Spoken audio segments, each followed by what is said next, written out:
Historia del fútbol.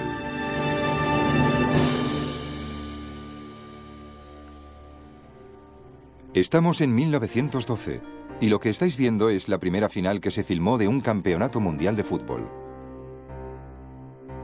La sabiduría popular dice que Inglaterra solo fue campeón mundial una vez en 1966. Pero en estas imágenes se esconde el secreto de dos títulos mundiales olvidados.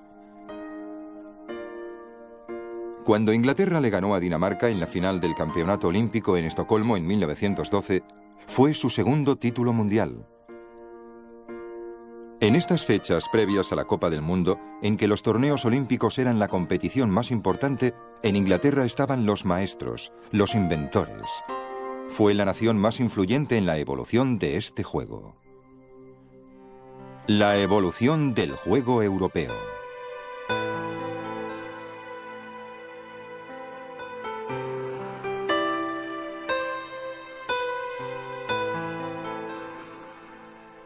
Si bien es posible que los ingleses inventaran el fútbol, muchas de las primeras innovaciones vinieron de Escocia.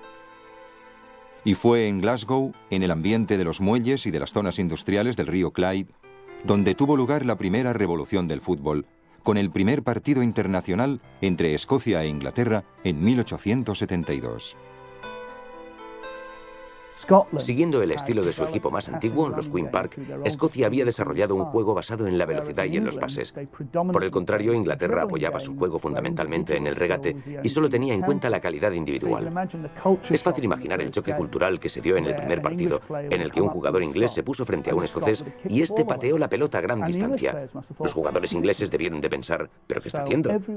Hoy en día se ven equipos en todo el mundo que pasan la pelota y echan a correr. Ese tipo de juego surgió en el oeste de Escocia, en un campo de críquet el día de San Andrés de 1872. Lo inventaron los escoceses.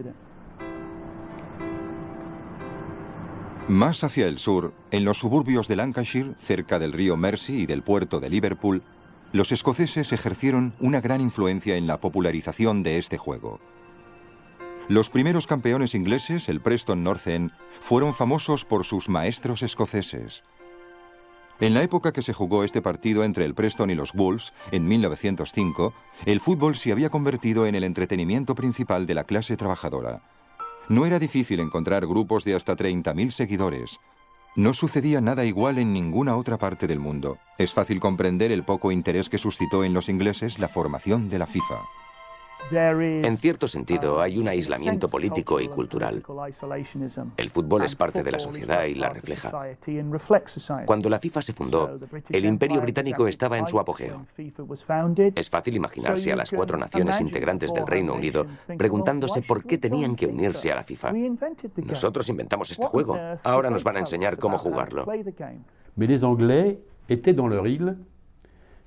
Los ingleses estaban en su isla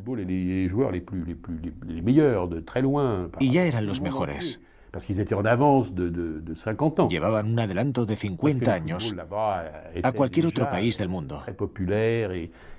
El juego allí era muy popular y sus jugadores excepcionales. Los ingleses, en su isla, no querían mezclarse con los de la Europa continental. La liga de fútbol era el alimento cotidiano para los seguidores, y el atractivo de mirar o de jugar por el propio país era muy fuerte. En 1907, con los escoceses llevando los colores rosa y amarillo pálido del Rosebery, se filmó por primera vez la final del campeonato. Era parte del campeonato internacional interno, en el que participaban Gales e Irlanda, y fue el campeonato más antiguo, que empezó en 1884.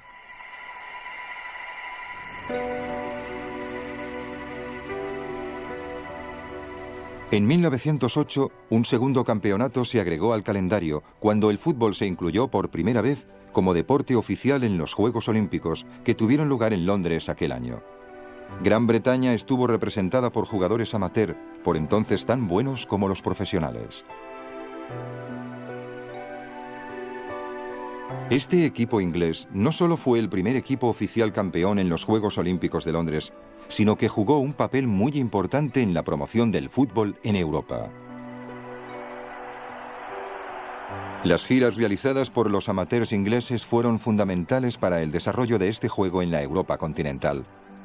Los destinos más favorecidos con su presencia fueron ciudades de Europa Central como Praga, Budapest y Viena. En Italia, la influencia inglesa también fue muy fuerte, y en la época de este partido internacional entre Italia y Francia en 1912, la figura más importante del fútbol italiano era un hombre llamado Vittorio Pozzo, que había aprendido a jugar mientras estudiaba en Inglaterra. Pozzo fue el entrenador del equipo italiano en los Juegos Olímpicos de Estocolmo. Allí conoció a un austríaco llamado Hugo Meisel. Ambos cambiarían el curso del fútbol en Europa. Hubo una enorme discusión entre los miembros de la Federación Italiana de Fútbol y la mayor parte dimitieron. De todos modos, el equipo iba a participar en los Juegos Olímpicos, así que una semana antes de que empezaran, le pidieron a mi padre que lo dirigiera. Se lo pidieron no porque fuera un experto en fútbol, sino porque podía hablar varios idiomas. Se convocó a 22 jugadores, de los que finalmente aceptaron participar solo 15. En los Juegos Olímpicos de Estocolmo, Meisel invitó a un entrenador inglés llamado Jimmy Hogan para ir a Viena. Hogan iba a tener una profunda influencia en el fútbol centroeuropeo, contribuyendo a desarrollar un estilo distinto que se conoció como la Escuela del Danubio. Pero en esta era amateur de la preguerra, Inglaterra no tenía rival. La final olímpica podía significar el campeonato del mundo, pero la final de la Copa de la Liga Inglesa en el viejo Crystal Palace era todavía el mayor espectáculo deportivo del mundo. En 1913, una cantidad récord de 120.000 asistentes se reunió para ver a los dos clubes más importantes del momento, el Aston Villa y el Sunderland. Durante su estancia en Inglaterra, Pozzo había sentido la influencia de la pasión y la naturaleza física del juego, que contrastaba con la forma en que jugaban la mayor parte de los continentales. Le gustaba esa manera de jugar. Un juego poderoso, vigoroso, pero exento de violencia. Mi padre consideraba que el fútbol inglés era un juego moral, porque permitía que los jugadores fueran fuertes, pero no violentos ni deshonestos.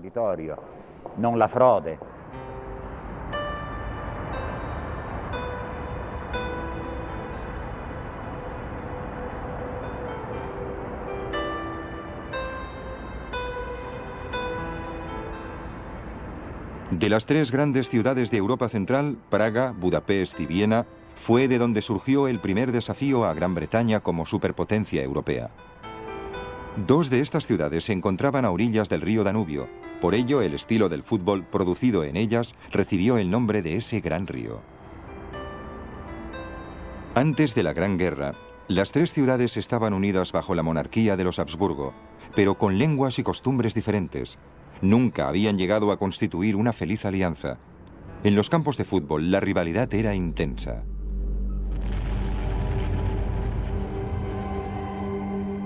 Durante la Gran Guerra, murieron millones de personas luchando por una estrecha franja de tierra en el frente occidental. Pero para la gente de Europa Central, el fin de la guerra implicó una reestructuración de las fronteras nacionales.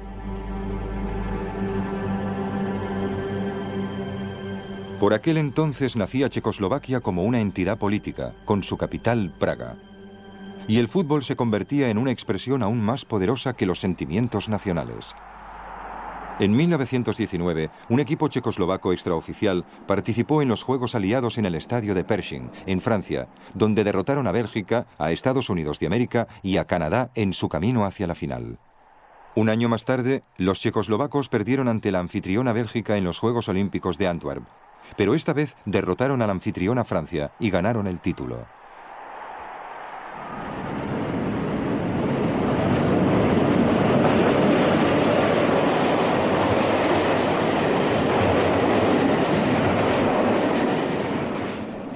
Fuera de Gran Bretaña, Praga tenía una de las redes de clubes más sofisticada de la Europa continental. El Sparta de Praga había ganado muchos adeptos entre la clase trabajadora de la ciudad, mientras que el Slavia tenía más adeptos en los círculos literarios de la capital.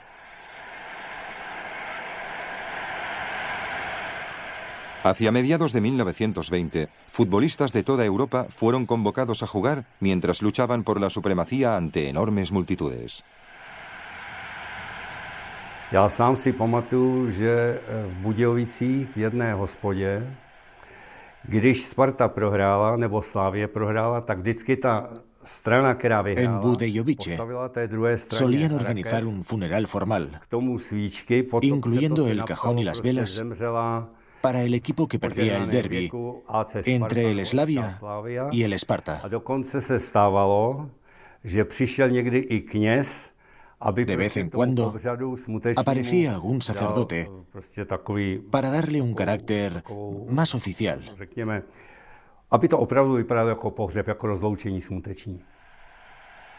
A mediados de 1920, gracias sobre todo al esfuerzo de Hugo Meisel, fue ganando fuerza la idea de una Copa Europea entre los clubes. En 1927, esta idea se hizo realidad cuando se enfrentaron el Sparta de Praga y el Rapid de Viena en la primera final de la Copa Mitropa. La actual Copa de Europa data de 1955, pero el primer campeón de Europa no fue el Real Madrid, sino el Sparta, que ganó aquel partido. Durante los 12 años siguientes, la Copa Mitropa acapararía el interés de la Europa continental.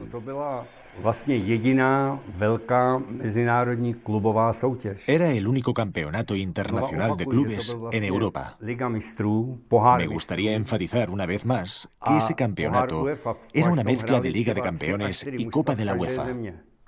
Cada país estaba representado por 3 o 4 clubes. Italia, Austria, Yugoslavia, Checoslovaquia y Suiza jugaban regularmente.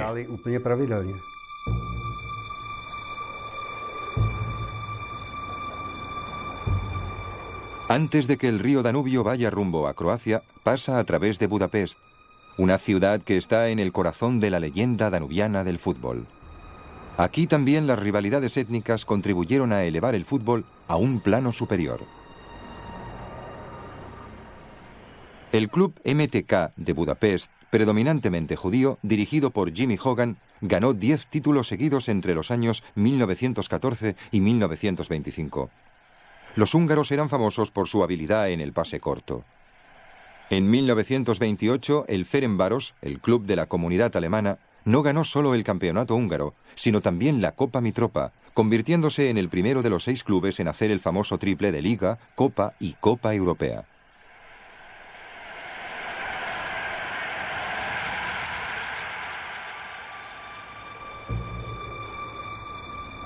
Si el corazón de la leyenda danubiana está en Budapest, el alma de la misma se encuentra a 250 kilómetros río arriba, en la ciudad de Viena. Aquí es donde nació esta leyenda y donde alcanzó su punto culminante. La Viena de 1920 era un semillero de intrigas políticas. Los socialdemócratas de la Viena Roja crearon un movimiento deportivo basado en la ética amateur, con la esperanza de que reforzara la solidaridad de la clase obrera. Eran escépticos con los grandes clubes como el Rapid, que si bien en sus orígenes habían estado vinculados a la clase obrera, jugaban en lo que los socialdemócratas consideraban una liga burguesa. Pero peleaban una batalla perdida de antemano. En 1920, y a medida que el fútbol se convertía en un deporte con muchos espectadores, Austria se convirtió en el primer país, además de Gran Bretaña, en aceptar el profesionalismo. 3 años más tarde, una multitud estimada en 100.000 personas presenció el partido en Viena entre Italia y Austria, un récord continental que se mantuvo hasta la Segunda Guerra Mundial. El fútbol en Europa Central se aproximaba con rapidez al nivel del de las Islas Británicas. Hacia 1931 tenía un nivel semejante y ese año nació la leyenda del Wander Team austríaco, después de vencer a Escocia por 5-0. Inglaterra, Austria, Checoslovaquia y Hungría eran, en mi opinión, los mejores equipos de esa época. Ni siquiera Suecia u otros se podían comparar a esos 4.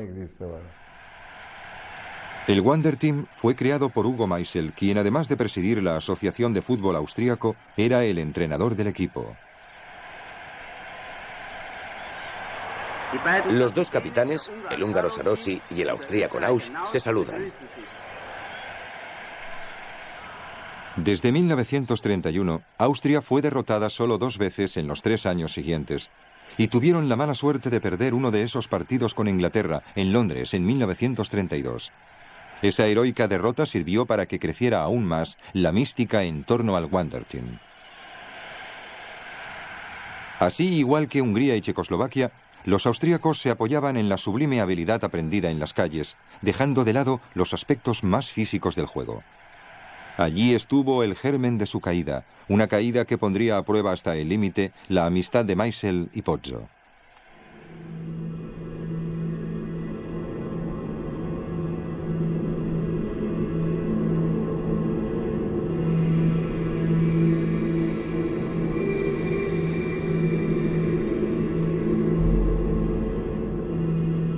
Si la década de los años 20 perteneció a la Escuela del Danubio, la de los años 30 fue la del dominio de una nación que se encontraba al sur de los poderes de la Europa central, Italia. Éramos grandes cuando dominábamos los mares.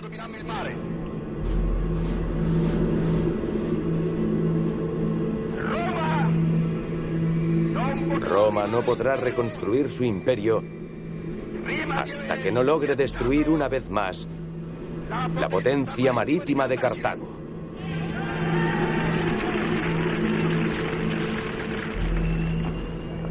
Más que ningún otro líder de su tiempo, Mussolini fue consciente del valor político del deporte.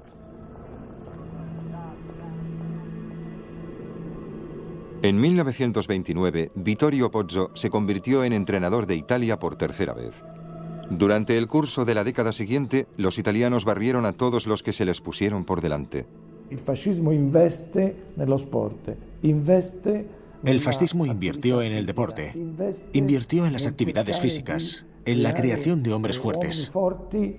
El fútbol simbolizaba la guerra o representaba la posibilidad de participar en actividades más importantes.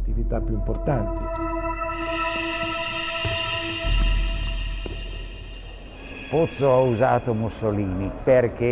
utilizó a Mussolini porque el fascismo ayudó a construir ese espíritu nacionalista. Pero mi padre, más que un nacionalista, era un patriota. Hay una gran diferencia. Los nacionalistas consideran a los otros como sus enemigos, mientras que los patriotas apoyan a su propio país, pero aceptan el hecho de que los otros tienen los mismos derechos que ellos. En 1927 se introdujo en Europa un nuevo campeonato para equipos nacionales simultáneo con la Copa Mitropa. Esta nueva Copa Internacional, precursora del actual campeonato europeo, también fue producto del cerebro de Hugo Meisel. En 1930, Italia ganó su primer campeonato europeo. Una vez ganada la Copa en Budapest, en el tren que los llevaba de regreso a casa, Pozzo dejó caer la copa y conservó un fragmento de la misma. Cogió el pequeño fragmento, lo envolvió en un trozo de tela y se lo guardó en el bolsillo. Llevaron la copa de regreso a Italia, pero al principio nadie percibió el accidente. Años más tarde, en su libro, admitió que había considerado ese fragmento como un amuleto de buena suerte. Dijo, no es por nada, pero me trajo buena suerte. Necesitaba creer en algo. Me siguió a la Copa del Mundo de 1934, a los Juegos Olímpicos de 1936 y a la Copa del Mundo de 1938.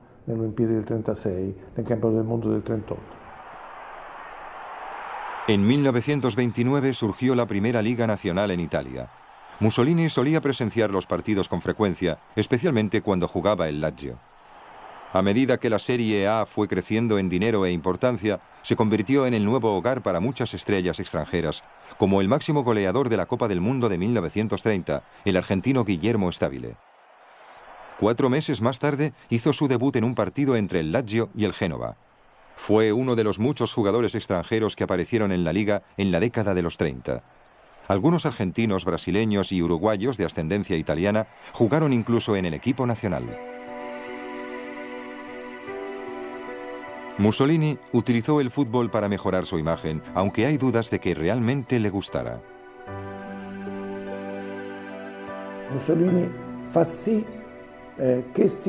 Mussolini se aseguró de que la Copa del Mundo de 1934 se jugara en Italia, no tanto porque quisiera ganarla, sino para demostrar que Italia era capaz de organizarla.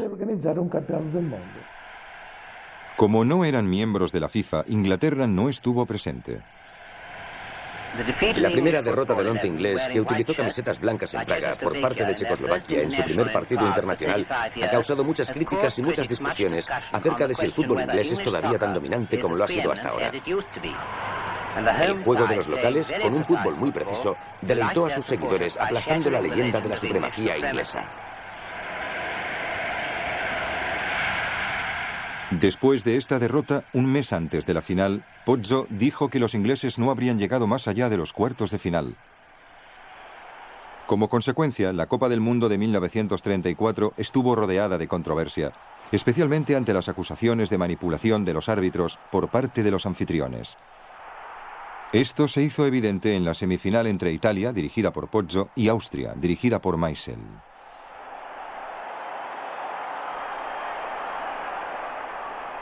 Hugo Meisel, náš hlavní šéf, nás upozornil, že se dozvěděl, to měli ty špiony. Nuestro entrenador, Hugo Meisel, nos informó que por medio de su red de espías sabía que Mussolini había invitado al árbitro sueco que se encargaría del partido.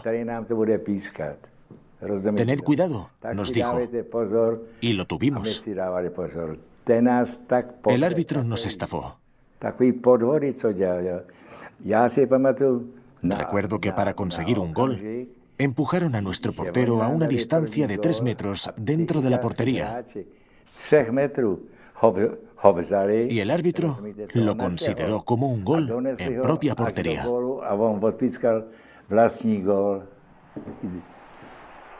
El incidente puso fin a la amistad entre Pozzo y Meisel. El gol también significó que Italia estaría en la final, a cargo también de Eklund, el controvertido árbitro sueco, lo que contribuyó a aumentar las suspicacias. Italia se enfrentaba a Checoslovaquia, miembro también de la Escuela del Danubio. A pesar de ir perdiendo por un gol, los italianos igualaron el partido a 9 minutos del final. Italia marcó en el tiempo suplementario, después de un penalti cometido por Maezza, que fue ignorado por el árbitro. Italia era el nuevo campeón del mundo, aunque en Praga el equipo checoslovaco recibió una tumultuosa bienvenida.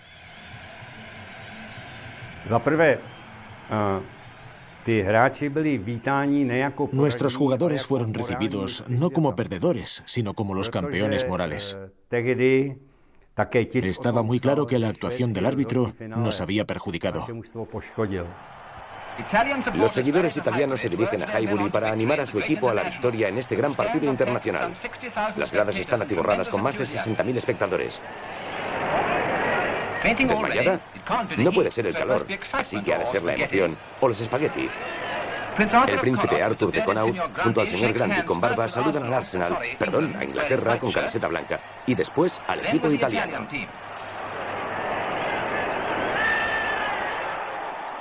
En Inglaterra, la Copa del Mundo había pasado prácticamente desapercibida. Cuando los italianos llegaron a Londres, 5 meses después de haber ganado la Copa del Mundo, el partido se anunció como el partido del siglo. Más tarde se le recordó como la batalla de Highbury, debido a que los ánimos se encendieron.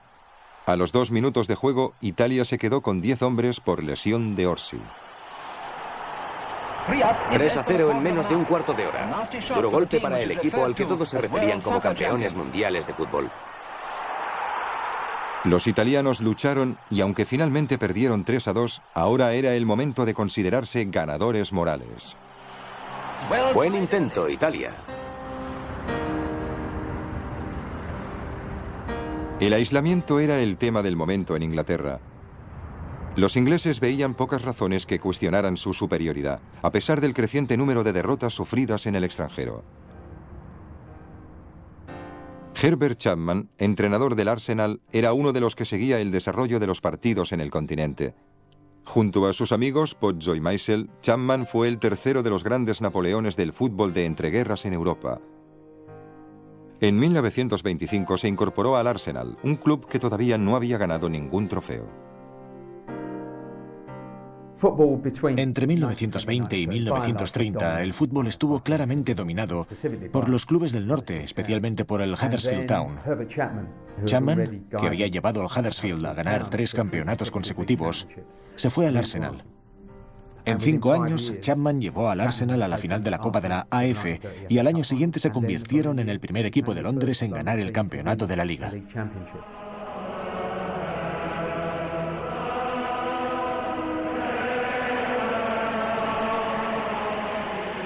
En la final de la Copa de la AF en 1930, los dos clubes de Chapman, el Huddersfield y el Arsenal, quedaron frente a frente. Al igual que Poggio y Meisel, Chapman era un innovador.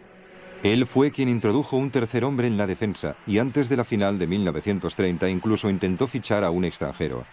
Pero el traspaso de Rudy Hayden, el portero del Wonder Team, fue bloqueado por el Ministerio de Trabajo, uno de los muchos obstáculos al que Chapman se enfrentó durante su carrera. Famoso por la aparición del Graf Zeppelin, la final de 1930 vio al Arsenal ganar el primero de 7 trofeos, en una década que dominó completamente. Tenemos aquí al señor Herbert Chapman, el famoso entrenador en Highbury, junto a sus muchachos. Y ahora le voy a pedir que nos los presenten. Señor Chapman. Debo pedir disculpas. Esta mañana estoy tan afónico que apenas puedo hablar. All good pals and jolly good company.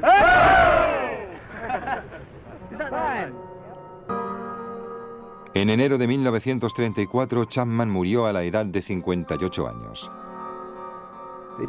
Creemos que si Chapman hubiera vivido 5 o 6 años más, posiblemente habría dejado el Arsenal para convertirse en el entrenador del equipo nacional de Inglaterra. Chapman habría llevado a Inglaterra a la Copa del Mundo al día siguiente. Entendía el fútbol como un juego internacional, lo que entendemos hoy por fútbol moderno. Evidentemente, el Arsenal perdió mucho con la muerte de Chapman, pero más perdió Inglaterra, sobre todo el equipo nacional inglés.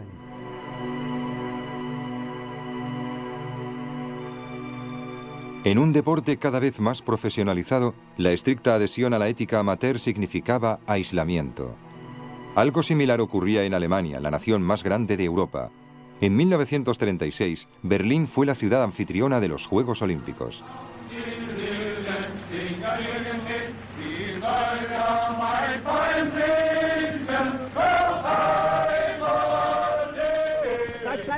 Alemania tiene 2 grandes tareas que cumplir. Ser una buena anfitriona para todas las naciones que nos visitarán en 1936 y tener una buena participación en los Juegos, tanto en lo deportivo como en los aspectos organizativos. Tenemos por delante un hermoso desafío para toda la nación. Secuestrados por la propaganda nazi, los Juegos Olímpicos de 1936 se recuerdan como los más politizados de cuantos se han realizado. Los Juegos dejaron una impresión indeleble en todos aquellos que participaron. Ma atmosfera fredda, però non c'è mai stato nessun... Era un ambiente muy frío. Nessuno che avesse gridato qualcosa. Pero nadie nos gritó ni nos causó problemas. Avesse fatto piantato delle grane, no? Era un ejército. Era como estar en el ejército. Todo estaba muy militarizado. Hitler siempre estaba allí. Le saludábamos así, con nuestro brazo derecho levantado. Él nos saludaba con su brazo bien recto. Certo però che i tedeschi... Los alemanes son gente muy rígida. La Copa del Mundo era el campeonato de fútbol más importante, pero la final olímpica entre Italia y Austria, dirigida por Jimmy Hogan, todavía despertó un gran interés. Ganó Italia, que desplegó un fuerte juego físico, y la victoria se celebró tanto como el triunfo en la Copa del Mundo.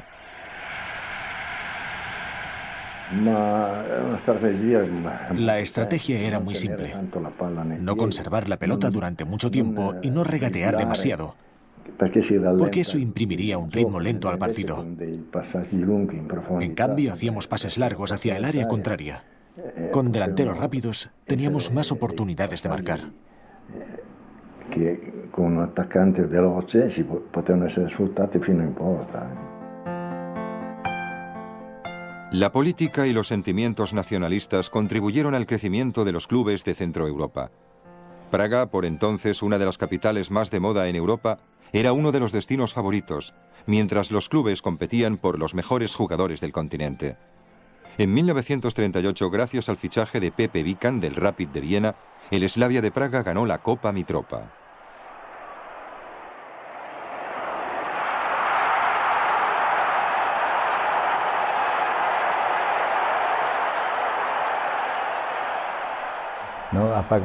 Me pagaron un salario muy importante, 3 veces mayor que el que ganaba en Viena.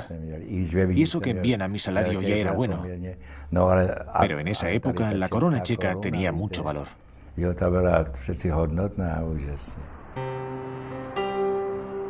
El último capítulo de la historia del fútbol durante los años de entreguerra se escribió en Francia, en la final de la Copa del Mundo de 1938. Otra vez ausentes Inglaterra y Uruguay, y también Austria, cuyos jugadores representaban ahora a Alemania después del Anschluss, la anexión de Austria por parte de Alemania. Con la muerte de Chapman en 1934 y la de Meisel en 1937, Pozzo era el maestro indiscutible del fútbol europeo. Podía hacer todo lo que quería. Quería saberlo todo sobre la vida privada de sus jugadores. Decía: si envío a un jugador al terreno de juego que ha tenido una discusión con su esposa, quiero saberlo, porque si no está mentalmente bien, no le dejaré jugar. Aquellos que tengan problemas familiares deben decírmelo. Quiero leer vuestras cartas, igual que durante la guerra. Los jugadores tenían que aceptar. Gracias a este método, se le conoció como el sanador. Así creó un grupo muy compacto, donde todos los jugadores eran amigos.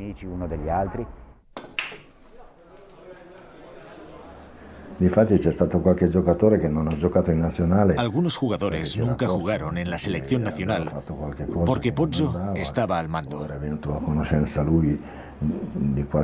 Habían cometido algún error, o quizás Pozzo estaba informado de que habían estado despiertos hasta altas horas con alguna mujer.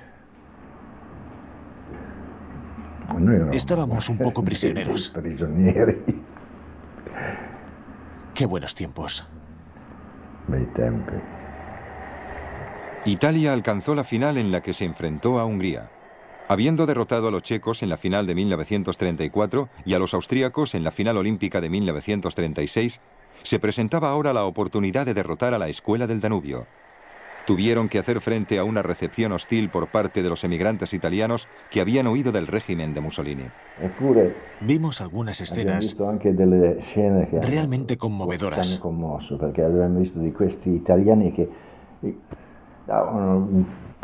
Italianos que nos insultaban. Estaba claro que habían sido organizados por el Partido Comunista Francés para causarnos problemas y hacernos daño.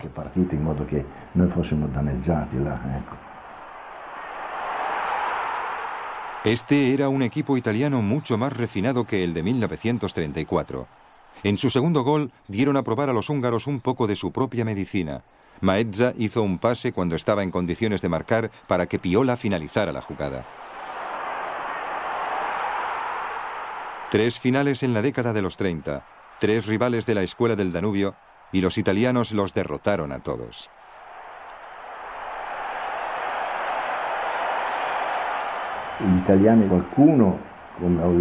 Esos italianos.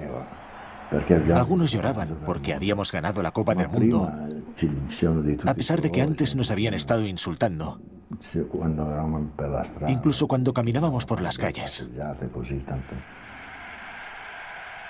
Maezza recibió la Copa por Italia. Pozzo había alcanzado algo que ningún entrenador había logrado hasta el momento: conducir a un equipo a 2 victorias de la Copa del Mundo.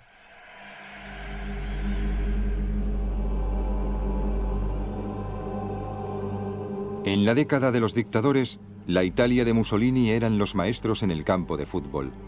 La guerra en Europa provocó la suspensión de la Copa del Mundo y de los Juegos Olímpicos, pero el fútbol continuó destacando ininterrumpidamente en la mayor parte de los países, hasta que el conflicto llegó a su peor momento en 1944.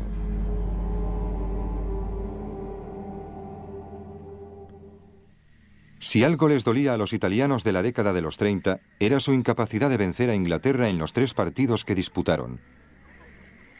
Así que cuando el equipo inglés llegó a Turín en mayo de 1948, fue la oportunidad de los italianos de saldar cuentas.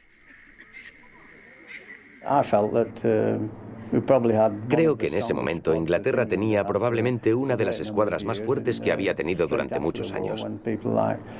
Fue justo después de la guerra, cuando contaba con jugadores selectos como Tommy Lawton, Bryce Carter, Wilf Mannion y Stan Matthews. A los 62 años, Pozzo cumplía su partido 95 y el último internacional. Estaba estructurado en torno al destacado equipo de Turín, que un año más tarde perecería en un accidente aéreo. Era un equipo de talento y todavía eran campeones mundiales. Inglaterra, los pretendientes al trono, poco a poco iban saliendo de su propio aislamiento e incluso habían aceptado participar en la Copa del Mundo de 1950 en Brasil. Era un partido importante que reforzaba la creencia inglesa de que todavía eran el mejor equipo del mundo.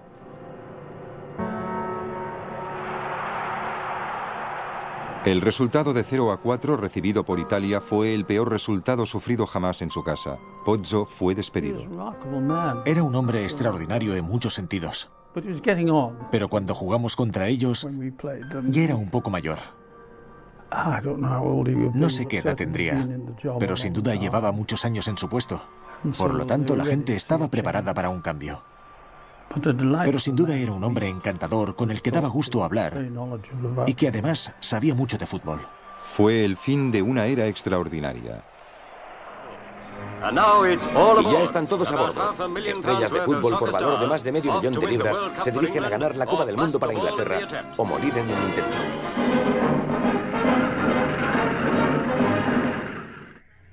La primera aventura de Inglaterra en la Copa del Mundo fue un completo desastre. Lejos de ganarla, ni siquiera pasaron la primera ronda. Es posible que Winterbottom fuera el mejor entrenador de Inglaterra, pero su actuación fue desastrosa.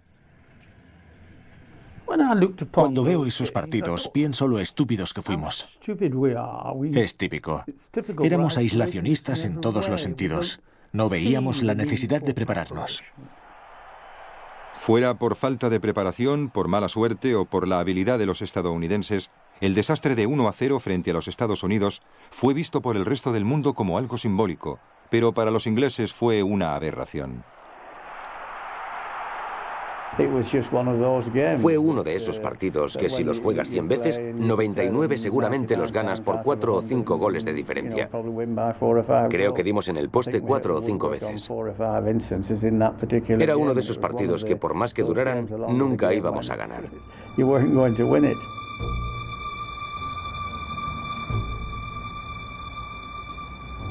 Mientras Inglaterra era eliminada de la Copa del Mundo de manera tan poco ceremoniosa, una nueva y diferente forma de la Escuela del Danubio empezaba a destacar cada vez más detrás del telón de acero, en lo que se conocía como Europa del Este. Se formó con los jugadores del Honvéd, el equipo del ejército. La leyenda del húngaro Arany-Szapad o equipo de oro empezaba a comentarse. Al principio, el Arany-Szapad era visto con suspicacia en Europa occidental. Al fin y al cabo eran comunistas y además soldados. De vez en cuando hacíamos un poco de entrenamiento militar. Recuerdo que una vez nos llevaron al campo de tiro. Ninguno de nosotros había estado antes allí y teníamos que practicar con diferentes armas. Pronto nos pidieron que lo dejáramos porque estábamos poniendo en peligro los alrededores. Los primeros signos de que los húngaros estaban desarrollando un equipo formidable fueron evidentes en Occidente durante los Juegos Olímpicos de Helsinki en 1952. En la final se enfrentaron a Yugoslavia, y aunque los países profesionales de Occidente evitaban llevar sus mejores equipos, la manera en que los húngaros ganaron el título fue impresionante. El fútbol fue solo una de las 16 medallas de oro que Hungría ganó en Helsinki.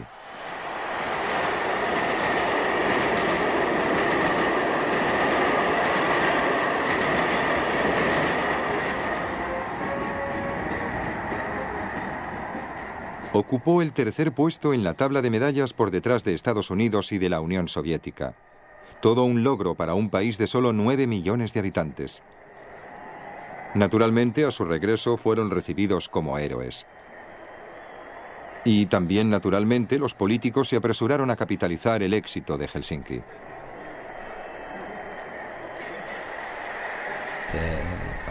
En todos los países del mundo, la política se mezcla con el deporte. Cualquiera que sea el sistema político, el gobierno representa al país. A eso se debe el interés de los gobernantes de llevar el deporte a un nivel que pueda contribuir a su causa. El Estado del Pueblo construyó el Népstadion, un hogar para los deportes húngaros en 5 años. La manifestación pública más importante del gobierno de Hungría en apoyo del deporte fue la construcción de un nuevo y gigantesco estadio en Budapest. Típico del estilo comunista, lo llamaron el Népstadion, Estadio del Pueblo. El hecho de que muchos de los atletas de Helsinki colaboraron en alguna fase de la construcción fue un elemento más de atracción cuando se inauguró en agosto de 1953. El acto más destacado de la ceremonia inaugural del Népstadion es el partido entre el Honvéd y el Spartak de Moscú. Los capitanes de ambos equipos, Puskás y Simonian, y los dos árbitros, Sokolov y Kalmar, intercambian ramos de flores. Es posible que el Aranyszapad estuviera construyendo una reputación como la mejor selección nacional del mundo, pero el Honvéd de Puskás y compañía hacían lo mismo al nivel de los clubes. El fútbol húngaro estaba preparado para conquistar el mundo. La relación era unilateral. No estábamos tan entusiasmados con la situación política como los políticos lo estaban con los resultados deportivos. La inspiración de Gustav Seves, el entrenador del Aranyszapad, estaba detrás del equipo. El hecho de contar con tantos jugadores de alto nivel en su equipo fue de gran ayuda. Pero sobre todo eran innovadores. Los jugadores tenían libertad para experimentar y dentro de este grupo estaba la génesis del fútbol total del juego moderno. En noviembre de 1953, los húngaros vinieron a Londres a jugar contra Inglaterra. Había un gran interés por el partido, no solo en Hungría, sino en toda Europa. Los 81 años de imbatibilidad inglesa en su casa frente a equipos extranjeros se veía decididamente amenazada. El gran partido en Wembley ha empezado con Wright ganando el sorteo a Puskás y con el intercambio de cortesías de forma muy amigable, como debe ser.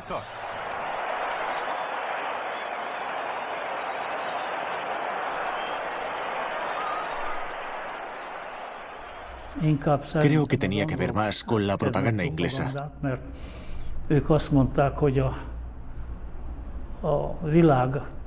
Decían que se enfrentaban los dos mejores equipos del mundo. Nos elevaron a los húngaros a su nivel. Una perfecta coordinación ha permitido conseguir el primer gol para Hungría en menos de un minuto. El nombre del jugador que ha marcado es Hidekuti, creo.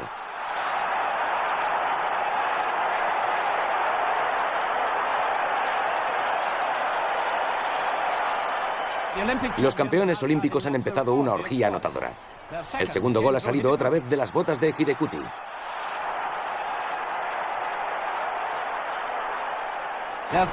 El tercero ha sido de una gran belleza.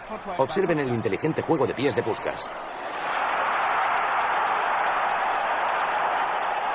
El partido acabó con la primera derrota de Inglaterra en casa frente a un rival extranjero, su mayor derrota en 72 años. 6 meses después, los húngaros hicieron el viaje en tren más importante de sus vidas. Después de 16 años, la Copa del Mundo volvía a Europa. La última vez que se había realizado en Europa, Hungría había llegado a la final. Esta vez eran favoritos para subir un peldaño más alto. En el camino dejaban una nación que todavía no se había recuperado de los efectos de la guerra. Irónicamente, cuando la paz llegó a Alemania, el fútbol se detuvo. Durante la guerra había continuado de forma ininterrumpida. En medio del caos y la miseria, el campeonato empezó otra vez en 1948. Sin otras alternativas de diversión, el fútbol se hizo enormemente popular, a un nivel nunca visto en el país. Los nuevos campeones de fútbol, el VfB Stuttgart. Más de 200.000 seguidores están presentes para saludar y celebrar la victoria. En 1950, Stuttgart también fue el escenario del primer partido internacional de Alemania Occidental. Jugué contra Suiza. Fue en Stuttgart, ante 103.000 espectadores. Estábamos orgullosos y felices de que nos hubieran invitado, que Suiza nos hubiera dado la oportunidad. El árbitro inglés Ellis hace sonar el silbato. Los jugadores todavía están un poco nerviosos, pero poco después el equipo alemán avanza a toda máquina.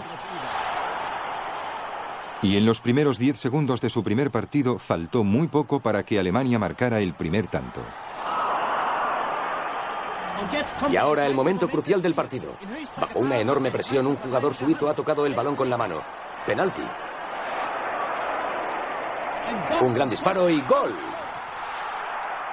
Budensky había logrado llevar a Alemania Occidental a un inicio triunfante. Sepp Herberger fue nombrado técnico de la selección nacional en 1936, un puesto que conservó durante 28 años. Nadie contribuyó tanto como él a la evolución del juego en Alemania. Herberger era muy astuto. Siempre sabía qué palanca mover. En pocas palabras, formó un equipo unido de forma que quedara bien claro que cada uno estaba allí para ayudar al otro y que todos debían dar el máximo de sí mismos. En ese ambiente, Herberger llevó a su equipo a Suiza para la Copa del Mundo de 1954. Al principio nadie creía en ellos, pero poco a poco llegaron a la final donde se enfrentaron a los húngaros, invictos durante los 31 partidos que habían jugado en los últimos 4 años.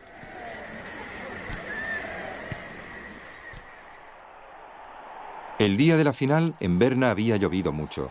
Esto daba esperanzas a los alemanes. Sabían que en el hombre contra hombre no tenían posibilidades, pero un campo encharcado podía complicarle la vida a sus hábiles oponentes. Los húngaros se habían ganado la admiración de muchos en Europa Occidental, pero en el este existía la percepción de que no se permitiría que un país comunista ganara la Copa del Mundo. El árbitro inglés Bill Ling tenía por delante el partido más difícil de su vida.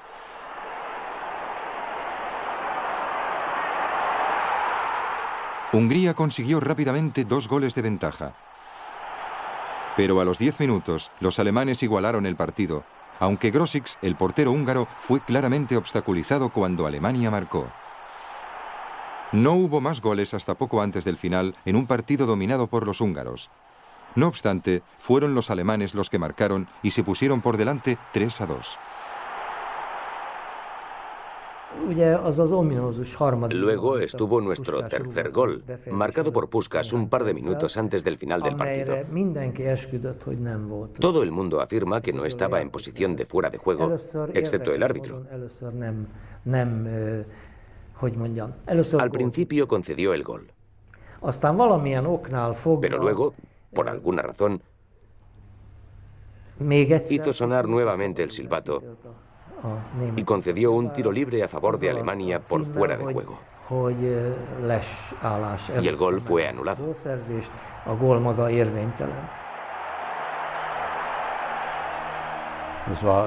No hubo debate. Los húngaros lo aceptaron sin discusión. Incluso después admitieron que Puskás estaba unos 3 metros adelantado en posición de fuera de juego. No hubo discusión. La victoria de Alemania fue el resultado más imprevisto, pero la Copa del Mundo siempre se hacía notar por resultados imprevistos y controversias. Hasta el día de hoy, los húngaros creen que no se les permitió ganar la final. Pero fue una derrota que aceptaron con deportividad. En Alemania, la incredulidad se combinó con una euforia nacional desconocida desde la guerra. Marcó la vuelta de Alemania en la corriente cultural de Europa y asentó los fundamentos del éxito futbolístico que hizo de ese país una de las mayores superpotencias europeas en la segunda mitad del siglo XX.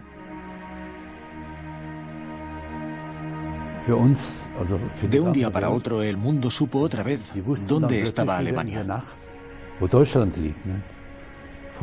Antes de eso habíamos estado un poco marginados, pero cuando nos convertimos en campeones mundiales en 1954, otra vez se supo dónde estaba Alemania.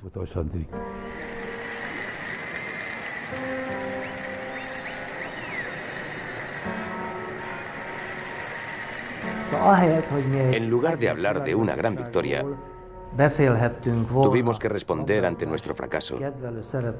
Y eso es imposible. La victoria no necesita ser explicada. Y la derrota no se puede explicar.